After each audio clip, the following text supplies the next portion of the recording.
Dragon ফল একটি পুষ্টিকর ফল যা বিভিন্ন স্বাস্থ্য উপকারিতা প্রদান করে। এতে প্রচুর পরিমাণে ভিটামিন, খনিজ, অ্যান্টিঅক্সিডেন্ট এবং ফাইবার রয়েছে।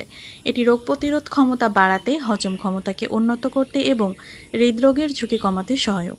ড্রাগন ফলের কিছু প্রধান উপকারিতা: রোগ প্রতিরোধ ক্ষমতা বৃদ্ধি। ড্রাগন ফলে ভিটামিন সি থাকে যা রোগ প্রতিরোধ ক্ষমতা বাড়াতে সাহায্য করে।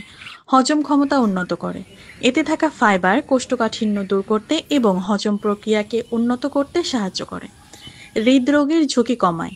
ড্রাগন ফল রক্তের ক্ষতিকারক কোলেস্টেরলের মাত্রা কমাতে সাহায্য করে, যা হৃদরোগের ঝুঁকি কমায়। ত্বকের জন্য উপকারী।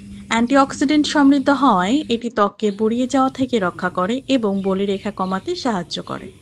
ডায়াবেটিস নিয়ন্ত্রণে সহায়তা করে। কিছু গবেষণায় দেখা গেছে যে ড্রাগন ফল রক্তের শর্করা নিয়ন্ত্রণে রাখতে সাহায্য করে। হাড়ের স্বাস্থ্য ভালো রাখে। ক্যালসিয়াম ও ম্যাগনেসিয়ামের মতো খনিজ উপাদান থাকায় এটি হাড়কে মজবুত করে। দৃষ্টিশক্তি বাড়ায়। ভিটামিন এ এবং বিটা ক্যারোটিন থাকায় এটি চোখের জন্য ভালো এবং দৃষ্টিশক্তি বাড়াতে সাহায্য করে। ওজন কমাতে সহায়ক। ড্রাগন ফলে ক্যালোরির পরিমাণ কম থাকে যা ওজন কমাতে সাহায্য করে।